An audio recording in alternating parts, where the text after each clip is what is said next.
Hello दोस्तों, स्वागत है आपका हमारे YouTube channel knowledge is power में। और आज का जो हमारा लेक्चर है दोस्तों, वो है लॉरेंस कॉल्बर के नैतिक विकास का सिद्धांत तथा इसका शैक्षिक निहितार्थ।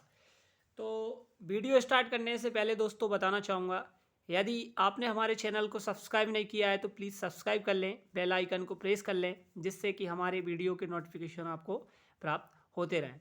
और इससे पहले आपको ये भी बताना चाहूँगा दोस्तों कि यदि आप हमारे यूट्यूब चैनल पर नए हैं और शिक्षक भर्ती परीक्षा किसी भी स्टेट से हों दोस्तों, और आप शिक्षक भर्ती परीक्षा की तैयारी कर रहे हैं दोस्तों, तो हमारे प्लेलिस्ट में जाकर आप विजिट कर सकते हैं। वहाँ से आप संपूर्ण तैयारी कर सकते हैं दोस्तों, ठीक है ना।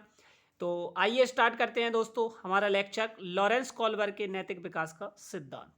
प्रस्तावना है दोस्तों, प्रस्तावना है कि विकास किसी व्यक्ति की संरचना एवं उसकी क्रियात्मकता में होने वाले मात्रात्मक एवं गुणात्मक परिवर्तनों को प्रदर्शित करता है या सम्मिलित करता है, ठीक है ना। विकास किसी व्यक्ति की संरचना एवं उसकी क्रियात्मकता, संरचना मतलब उसका जो बॉडी स्ट्रक्चर होता है दोस्तों, और क्रियात्मकता मतलब उसकी जो कार्य करने की क्षमता होती है, ठीक है ना। दोनों का रूप क्या होना चाहिए दोस्तों? दोनों का रूप होना चाहिए मात्रात्मक एवं गुणात्मक परिवर्तन।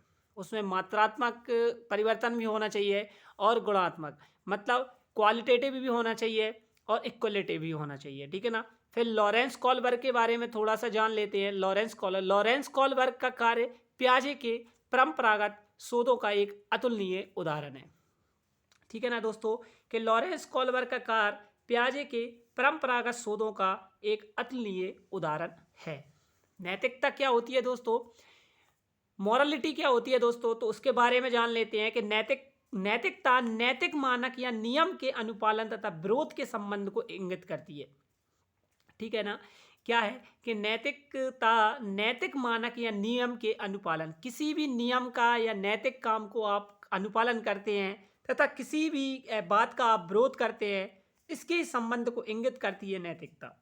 जिम्मेदारियों के नियमों या सिद्धांतों या व्यक्तियों के सामाजिक जीवन की जिम्मेदारियों को नैतिकता कहा जाता है दोस्तों, जो हम हमारे संपूर्ण लाइफ में क्या करते हैं दोस्तों, देखते हैं कि नैतिकता किस टाइप से सिद्धांतों और नियमों का अनुपालन होती है। नैतिक व्यवहार, मॉरल बिहेवियर, नैतिक व्यवहार से तात्पर्य उस व्यवहार से है जो किसी सामाजिक समूह के नैतिक नियमों के अनुपालन में किया जाता है, ठीक है ना। नैतिक व्यवहार से तात्पर्य उस व्यवहार से है दोस्तों, नैतिक व्यवहार से तात्पर्य उस व्यवहार से है दोस्तों जो किसी सामाजिक समूह के नैतिक नियमों के अनुपालन में किया जाता है। नैतिक शब्द का अंग्रेजी पर्याय मॉरल, लेकिन यदि लैटिन शब्द मोर्सी से बना है। किससे बना है दोस्तों? कई बार एग्जाम में पूछा जाता है कि मॉरल शब्द जो नैतिक शब्द है वो किससे बना है, लैटिन भाषा में किस शब्द से बना है दोस्तों?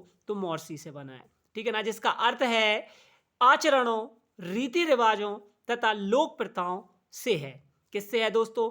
अर्थ क्या है इसका? जिसका अर्थ है आचरणों, रीति रिवाजों तथा लोक प्रथाओं से है। नैतिक व्यवहार नैतिक संप्रदायों, नैतिक संप्रत्यों, उन व्यवहारों के नियम के व्यवहार जिससे एक संस्कृति के लोग अभ्यस्त हो चुके तथा जिससे जिससे समूह के सभी सदस्यों के अपेक्षित व्यवहार रचना का पता लगाया जाता है द्वारा नियंत्रित होते हैं। और ये किसने कहा है दोस्तों? हरलॉक ने कहा है, ठीक है ना। हरलॉक क्या कहते हैं? हरलॉक कहते हैं कि नैतिक संप्रत्य उन व्यवहारों के नियम के व्यवहार हैं जिससे एक संस्कृति के लोग अभ्यस्त हो चुके हैं, उनकी अनुपालना करते हैं दोस्तों, और जिससे समूह के सभी सदस्यों के अपेक्षित व्यवहार का क्या देखा जाता है, एक उनमें एक कंडीशन देखी जाती है, उनमें एक जैसा व्यवहार रचना संपर्क पाया जाता है, और इसी के द्वारा वो क्या होते हैं दोस्तों? नियंत्रित होते हैं, और इसी को कहते हैं नैतिक व्यवहार, ठीक है ना दोस्तों। नैतिकता अधिगम, मॉरलिटी लर्निंग क्या होती है कि सामाजिक अनुमन आचरणों के रूप में व्यवहार करना या सीखना एक लंबी मंद प्रक्रिया है। कैसी प्रक्रिया है दोस्तों? सामाजिक अनुमम आचरण के रूप में व्यवहार करना सीखना एक लंबी और मंद प्रक्रिया है। कॉलबर्ग ने ये जो सिद्धांत दिया है दोस्तों, ये इसमें कॉलबर्ग ने 3 स्टेज दिए हैं, 3 अवस्थाएं बताई हैं और उन 3 अवस्थाओं को दोस्तों मैं यहाँ पे आपको डिस्क्राइब करना चाहूँगा कि उन्होंने उस 3 अवस्थाओं को 2-2 उप अवस्थाओं में भी बाँटा है। तो हम इनके इस सिद्धांत को दोस्तों बहुत ही क्लियरिटी और बहुत ही डिटेल में पढ़ेंगे दोस्तों, ठीक है ना? तो आइए आगे बढ़ते हैं दोस्तों।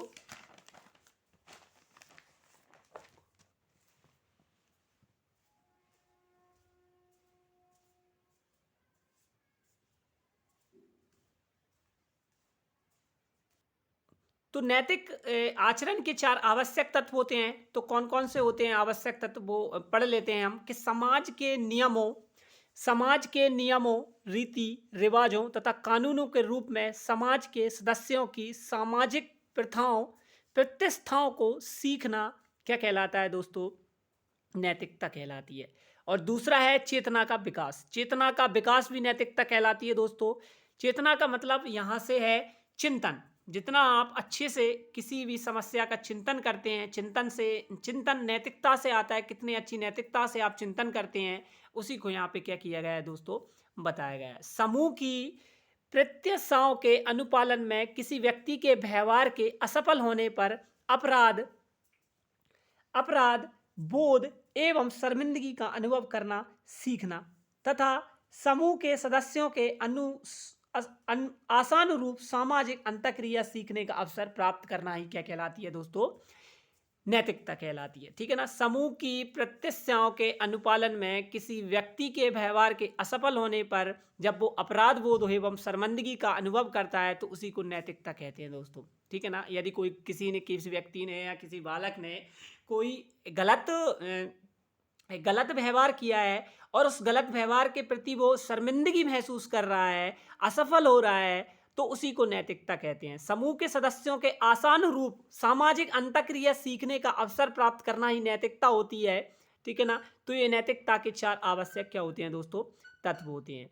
सामान्यतः नैतिक व्यवहार सीखने की 3 विधियां होती हैं दोस्तों। कौन कौन सी विधियां हैं तो उनके बारे में पढ़ लेते हैं। पहली विधि है दोस्तों प्रयत्न एवं मूल विधि। योजना के बजाय एक संयोगिक विधि है, ठीक है ना? प्रयत्न एवं मूल विधि योजना के बजाय कैसी है? संयोगिक विधि। यह आघात या चूक विधि कहलाती है। कई बार एग्जाम में दोस्तों पूछा जा चुका है कि ये कैसी विधि कहलाती है, तो यह आघात और चूक विधि कहलाती है। सामाजिक रूप से अनुमन तरीके व्यवहार करना सीखने में बच्चों को सर्वप्रथम विशेष परिस्थितियों में ठीक विशेष अनुक्रिया करना सीखना चाहिए, ठीक है ना? विशेष परिस्थितियों में कैसी क्रिया करना सीखना चाहिए दोस्तों? ठीक अनुक्रिया करना सीखना चाहिए। यह उनके द्वारा माता पिता तथा अन्य प्रभुत्व वाले लोगों द्वारा तथा किए गए नियमों के अनुसरण द्वारा किया जाता है। जिस प्रकार से जिस माहौल या जिस एनवायरनमेंट में बच्चा रह रहा है दोस्तों, वह वैसी ही क्रिया करता है, ठीक है ना? इसलिए यहाँ पे वातावरण का होना भी बहुत मायने रखता है दोस्तों, ठीक है ना? अब आता है तीसरा है, जब बच्चे उन लोगों जिनकी वे प्रशंसा करते हैं से तादात्म्य स्थापित करते हैं तो वे उन व्यवहार के तरीकों जिनके वे प्रेक्षण करते हैं का उनमें अनुकरण सामान्यतः अचेतन रूप में तथा बिना किसी दबाव में करते हैं। जैसे कभी कभी छोटा बच्चा होता है जहाँ पे जैसे जैसे बच्चे बड़े होते जाते हैं नैतिक व्यवहार अधिगम के रूप में सीखते जाते हैं। तो यहाँ पे थोड़ा सा मैं आपको डिस्क्राइब करना चाहूँगा दोस्तों कि एक उदाहरण के तौर पे छोटा बच्चा है, उसको समझ नहीं है, उसमें नैतिकता नहीं होती है, ठीक है ना? छोटे बच्चों में नैतिक और अनैतिकता नहीं होती है दोस्तों। हम जैसे जैसे उससे कहते हैं कि बेटा तुझे हम एक टॉफी देंगे, अच्छा ये काम करो, तो बच्चा करने लगता है, ठीक है ना? क्यों? क्योंकि हमने उसको टॉफी के प्रति उसे क्या कर दिया है? उसे प्रेक्षण दे दिया है, उसकी प्रशंसा की है, उसे तादात्म्य स्थापित कर लिया है हमने। जैसे हम बच्चे को कहते हैं कि बेटा तुझे टॉफी देंगे, तू ये काम कर दे, तो बच्चा वो काम कर देता है। इसी को क्या कहते हैं दोस्तों? इसी को तादात्म्य स्थापित करना कहते हैं। और लगातार इसी तादात्म्य से बच्चा बिना किसी झिझक के या बिना किसी दबाव के आपके काम करने लगता है।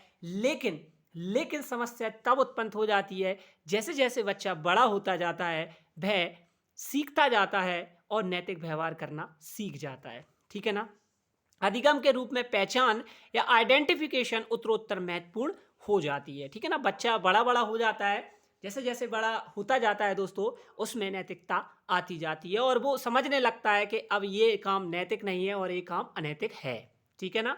अनैतिक व्यवहार क्या होता है दोस्तों? तो अनैतिक व्यवहार व्यवहार है जो सामाजिक प्रत्याशाओं के अनुपालन में असफल हो जाता है। ठीक है ना? जो सामाजिक प्रत्याशाओं के अनुपालन में असफल हो जाता है या जो समाज के अकॉर्डिंग काम नहीं करता है, वो अनैतिक व्यवहार कहलाता है दोस्तों। नैतिक व्यवहार क्या कहलाता है? तो नैतिक व्यवहार समूह के मानकों का इदरातन उल्लंघन करने के बजाय सामाजिक समूह के प्रत्याशाओं की अभी अनभिज्ञता के कारण होता है। ठीक है ना? जैसे जैसे लोग बच्चा लोगों को देखता जाता है, वैसे वैसे व्यवहार वो करता जाता है। ठीक है ना? फिर आगे बढ़ते हैं दोस्तों।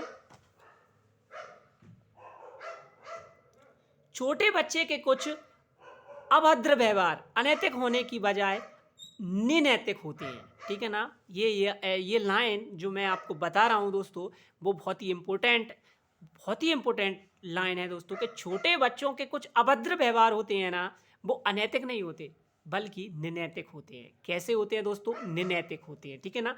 नैतिक विकास, मॉरल डेवलपमेंट क्या होता है? तो किसी व्यक्ति के न्यायबोध, सेंस ऑफ जस्टिस का विकास ही नैतिक विकास है। कितना अच्छा वो जस्टिस कर सकता है, जस्टिफाई कर सकता है दोस्तों, उसी को नैतिकता कहते हैं। नैतिक विकास बौद्धिक तथा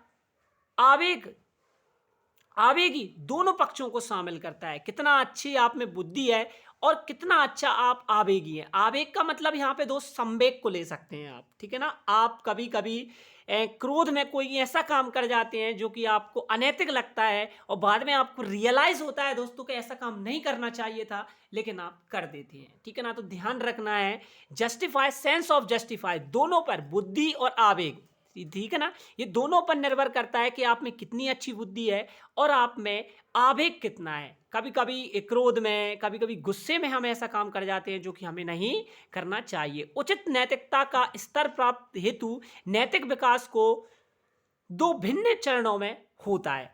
एक होता है नैतिक व्यवहार का विकास, एक होता है नैतिक संप्रत्तियों का विकास। ठीक है ना? तो नैतिक न्याय क्या होता है दोस्तों? ठीक है ना? तो दो विकास होते हैं, चरणों में होता है। एक नैतिक व्यवहार का विकास होता है और एक नैतिक संप्रत्तियों का विकास होता है। अब नैतिक न्याय क्या है, मॉरल जजमेंट क्या है दोस्तों? को उचित एवं अनुचित के निर्णय लेने की क्षमता ही नैतिक न्याय कहलाता है, मॉरल जस्टिस कहलाती है, सेंस ऑफ जस्टिस कहलाती है। ठीक है ना? अब यहाँ पे कॉलबर्ग का नैतिक विकास का सिद्धांत आता है, जो कि हम दोस्तों नेक्स्ट वीडियो में पढ़ेंगे। अभी हमने नैतिक विकास मतलब नैतिकता के बारे में जाना, चूंकि नैतिकता होती क्या है, कैसे आती है, कैसे बच्चे में आती है, वो कॉलबर्ग ने एक सिद्धांत दिया है। उस कॉलबर्ग को सिद्धांत हम दूसरे लेक्चर में पढ़ेंगे। तो जब तक आपने यदि हमारे चैनल को सब्सक्राइब नहीं किया है दोस्तों, तो सब्सक्राइब कर लें। ठीक है ना? थैंक यू, धन्यवाद।